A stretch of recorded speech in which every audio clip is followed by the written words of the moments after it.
Hey guys, welcome back to the channel. We are back for another episode of Retire with Less. This is my favorite series that I do, and I'll explain it to you, what this is all about. To my repeat viewers, this is going to just be kind of blah, blah, blah, because you hear it every time, but I have to go over it. If I don't go over what the purpose of this series is in every video, then new people that are coming in, that are always coming in, are going to be totally confused. So if you are new here, please like, share, subscribe. Let me know you're new down below. I would appreciate it. Down in the pinned comment is ways you can support the channel. We've been growing like crazy, and I really appreciate it. And I need to shave. Man, I should have done that. Oh well. But anyway, Retire with Less. The Retire with Less series was brought upon by me from being discouraged of the entire financial industry telling everybody that you need at least $1 million to retire, right? And $1 million, you'll see headlines like $1 million is a good starting point. And I'm like, I'm 46. I just started just a few years ago saving for retirement. And I'll tell you, in the middle to lower income arena, that I think the vast majority of people are, that seems impossible, $1 million, right? Especially if you started late like I did. And unless you're making, three figures at that point, then, you're up against it. Right. And it could really discourage you from, even attempting to retire, because you think, I'll never get to $1 million. So I'm just going to work till I drop, and that was my thinking for a long time. And luckily I got involved in like this YouTube channel, getting involved with the community, looking at options and things like that. And it really got to me thinking, what if I can make a decent income off of a fourth of what they say? What if it was $250,000? I think $250,000 is a more reachable goal, especially for the lower middle income people that are raising a family, working, regular 9-to-5 jobs, and, not highly educated or any of that, right? So that really put me on a path to find a way to do it, because there's no way I'm getting to $1 million. That's, on a W-2 income. I don't even really have an income anymore. I kind of work part-time. But we need to find out and educate people about their options. And options is a key word. And that is why I started this series, is to give people some hope that possibly, a smaller portfolio can get them through, especially if they're used to living on as a little bit of income in the first place. If I had $1 million, it'd be, way more than enough than I actually need, right? So that was the purpose of this. So what I did was I created two portfolios. One with investing in QYLD, which yields about 12%, right, about 1% a month. So I put $250,000 in a paper portfolio in QYLD. That theoretically, if it pays about 1% a month, would give you about $2,500 a month. And then I went and when I started this portfolio, on the other side, I bought a bunch of stocks and I sold covered calls and tried to create $2,500 a month from that, between dividends and covered call options. And we've kind of polished that to, we're just now selling, we're pretty much running the wheel. If you don't know what the wheel is, I'll link it up top and down below, on the NASDAQ 100, which is QQQ. We've been doing that for a few months, and it's been proving successful. And we're just going to continue with this for months. I've done this over a year now, And for the most part, it has worked. It's gotten us $2,500 to $2,600 or more in income every single month. And you say, well, Jerry, that's not a lot of money. Well, $2,500 a month is $30,000 a year. If you're out there working and you're making $40,000 a year, by the time taxes are taken out, by the time you have to pay for gas to go to work and lunches and things like that, and FICA taxes and all that, you're not making $40,000, right? You're probably netting $30,000. So you're already living on $2,500 a month. So that was the premise of this, is what can it do for the average person, right? So all that being said, if you want to look at past videos, the playlist will be down below. You can look through every month. I've done it, and we've been able to generate at least $2,500 per month for the most part. I'd say 95% of the time. So we'll get into it here. We'll just do a quick review of May, and then we'll show you what June did. So quick review on May. You'll see that we had gotten income of $3,312 off 6 covered call contracts of QQQ at $335, because in April we were put shares, or we had to buy shares of QQQ at $330. So we sold a covered call the next month at $335 and collected this money. And on the other side is QYLD. It paid us a 22-cent dividend, and it gave us $2,713 in income. Now, this used to be $2,500 per month. I just recently, after a year, I bumped it up to $2,600. I just moved it up just to account for inflation, and we'll probably do that every year. And we use the consumer price index for that. And so that's how it went from $2,500 to $2,600.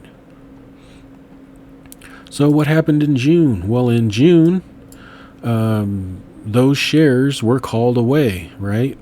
Where'd I go? These shares were called away because QQQ closed higher than $335 on June 18th. Okay. So what I ended up getting was $201,000 in cash deposited to the account. So now we're all cash, right? So now what we do is we go back and we sell more put contracts on the QQQ. And what I did was I sold the same strike price, $335 strike, sold 6 contracts, and that will take up $201,000 in cash. So it's secured. The contracts are secured by the cash. So right now, theoretically, the whole portfolio is in cash. $201,000 is secured to the 6 contracts of QQQ at a $335 strike price. So for that, we collected $455 for each contract. So what that did was give us income of $2,730 for the month for selling those 6 contracts. So we had a $2,600 income need. We collected $2,730, and so we met our monthly goal. So we put the $130 excess into cash, and we now have, you'll see right there, I had $299,874 because the shares got called away, so $201,000 went into this. But then we sold puts again, so $201,000. I deduct it because it's secured for those contracts, and now we have a cash balance of $99,004.86. So successful month. Unless we have a correction, I have a feeling that this QQQ will expire worthless. So if by July 16th QQQ is over $335, nothing happens. We just get to do it again. and we get to keep all this premium that we collected.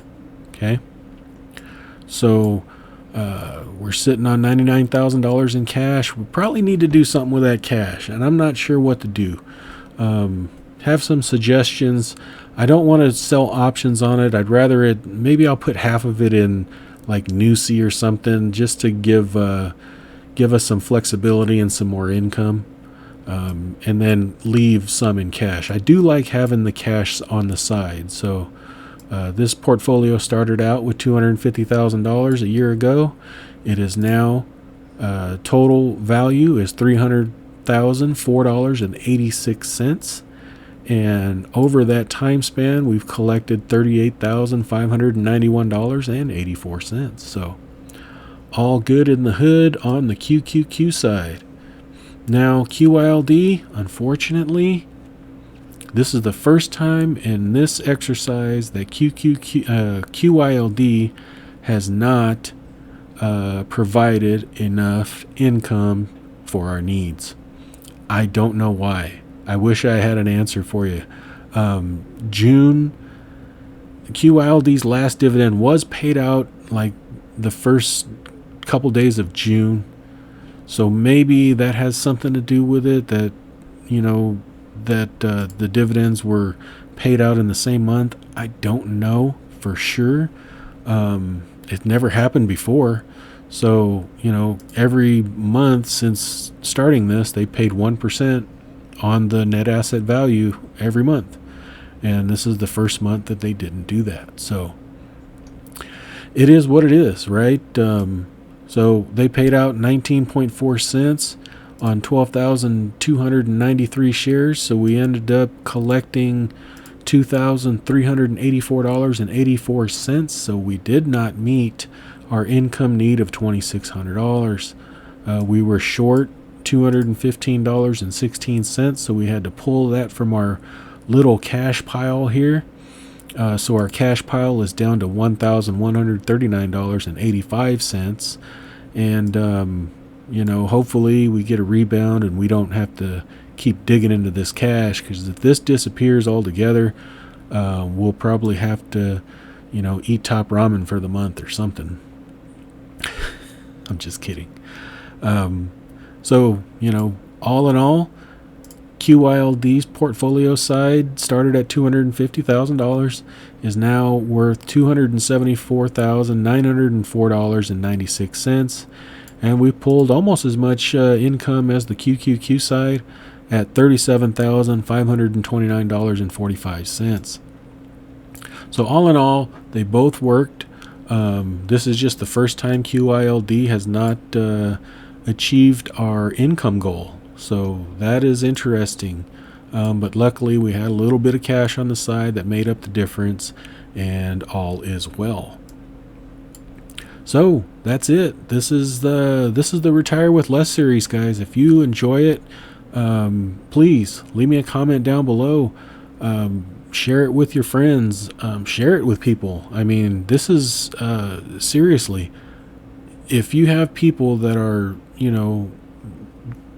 in their middle ages, especially like myself, that have not really started planning for retirement, something like this could really be a game changer.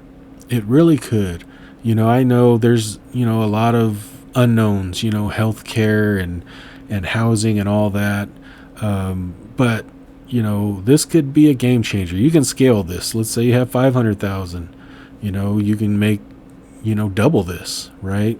So you have 125,000, you'll make about half this, but at least right? At least you have some options. You're going to get Social Security. Maybe you have a little side hustle. Maybe you have some YouTube income. Maybe you do Uber. All of that. If you get educated and you can do all that kind of thing, maybe there's some hope for you for sure. I had another point, but I just lost it. Anyway, I hope you guys enjoyed. Hope you enjoy your weekend. Let me know down below. Oh, there's my point. I know what my point was. I know this sounds like a little bit of money to a lot of people, right? But there's a lot of people that live on this every month.